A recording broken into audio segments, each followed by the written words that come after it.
Pendidikan jasmani di Indonesia itu lagi berubah total loh. Jadi, ini bukan lagi sekedar soal olahraga, tapi lebih jauh lagi, soal membangun jiwa. Yuk kita bedah bareng-bareng revolusi yang lagi mengubah pelajaran olahraga jadi pelajaran soal karakter. Coba deh bayangin sebentar. Lupakan pelajaran olahraga yang mungkin kita kenal dari dulu. Gimana kalau tujuannya itu bukan cuma bikin kita keringetan, tapi juga bikin kita mikir, kerjasama, dan jadi orang yang lebih baik. Nah, pertanyaan ini nih yang jadi inti dari semua perubahan besar ini. Oke, biar kebayang, kita lihat langsung perbedaannya. Di kiri, itu model lama yang kita semua tahu lah ya. Fokusnya ke latihan fisik yang diulang-ulang. Nah, sekarang lihat yang kanan.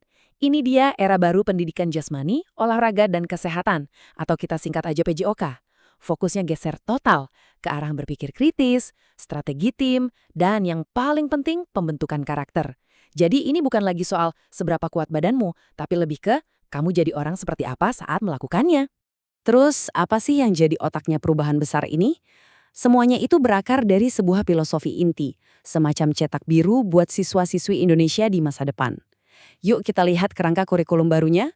Fondasi dari semua ini namanya kurikulum merdeka. Sesuai namanya, kurikulum ini mau ngasih kebebasan. Tujuannya simple, bikin belajar jadi lebih asyik, relevan, dan ngasih kesempatan buat tiap siswa nemuin dan ngembangin bakat unik mereka. Jadi nggak cuma satu jalur buat semua orang.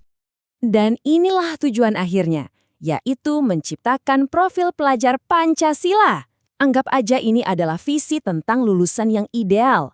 Seseorang yang siap bersaing secara global, tapi akarnya tetap kuat dengan nilai-nilai Indonesia. Ini jadi target dari semua pelajaran, termasuk tentunya pelajaran olahraga. Nah, profil ini dipecah jadi 6 pilar utama. Ada iman dan akhlak, terus kebinekaan global, artinya kita menghargai perbedaan. Lalu ada gotong royong, ini Indonesia banget kan? Lanjut lagi ada mandiri, bernalar kritis, dan kreatif. Sekarang coba bayangin, keenam pilar karakter ini bukan cuma diajarin di kelas, tapi justru mau dibentuk dan diuji langsung di lapangan olahraga. Oke, teorinya kedengeran keren banget ya. Tapi, gimana caranya semua konsep ini diterapin di sekolah? Masa sih pelajaran olahraga bisa ngajarin soal nalar kritis atau gotong royong? Yuk kita lihat prakteknya di lapangan. Dan ini bukan cuma wacana loh. Semuanya ini didasari sama riset beneran.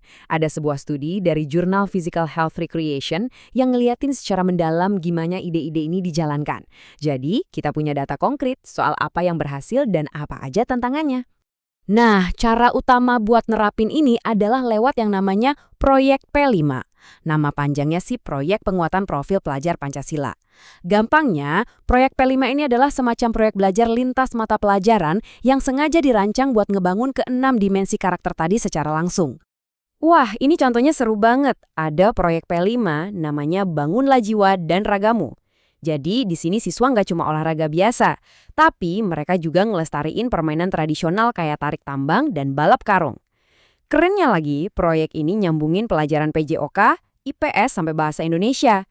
Jadi fokusnya bukan lagi soal siapa yang menang, tapi gimana caranya mereka kerjasama, sportif, dan kreatif bareng-bareng. Ini nih yang ngubah cara berpikir banget. Ada model ngajar baru yang ngebalikin metode lama. Jadi, bukannya latihan teknik terus-terusan sampai jago, siswa justru diajak buat ngerti kenapanya dulu, ngerti strategi dan taktik permainannya. Tujuannya adalah buat nyiptain pemain yang cerdas, bukan cuma robot yang gerakannya bagus. Oke, setelah tahu teori dan praktiknya, pertanyaannya, gimana hasilnya? Beneran berhasil nggak sih kurikulum baru ini? Nah, sekarang waktunya kita lihat data beneran, apa aja keberhasilannya, dan apa tantangannya. Kita mulai dengan angka yang meyakinkan. Sebuah studi di SMA Negeri 1 Perbaungan nunjukin tingkat keberhasilan totalnya itu 81,4% dalam nerapin profil pelajar Pancasila lewat PJOK. Itu angka yang tinggi banget loh.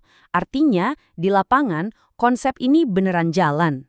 Tapi kalau kita bedah lebih dalam, ceritanya jadi lebih menarik.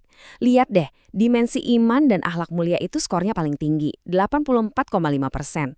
Tapi di sisi lain, dimensi kreatif skornya 75,8%. Ini nunjukin kalau masih ada PR yang harus dikerjain. Nah, data kayak gini nih yang penting banget buat perbaikan ke depannya. Dan ini dia dampak yang paling kelihatan di lapangan. Studi yang sama nemuin kalau sikap sportivitas siswa itu naik sampai 85,2% dan kemampuan kerjasamanya juga naik 83,4%. Ini bukti nyata kalau pelajaran olahraga itu beneran bisa jadi sarana yang ampuh buat ngebentuk karakter. Tapi perjalanannya nggak mulus-mulus aja. Guru-guru yang ada di lapangan juga ngadepin tantangan. Bayangin, 72% guru ngerasa masih bingung gimana cara terbaik nyatuin nilai-nilai karakter ini ke pelajaran olahraga. Terus, 68% ngerasa susah karena nggak ada alat yang pas buat nilai karakter siswa, dan 64% ngerasa waktunya kurang.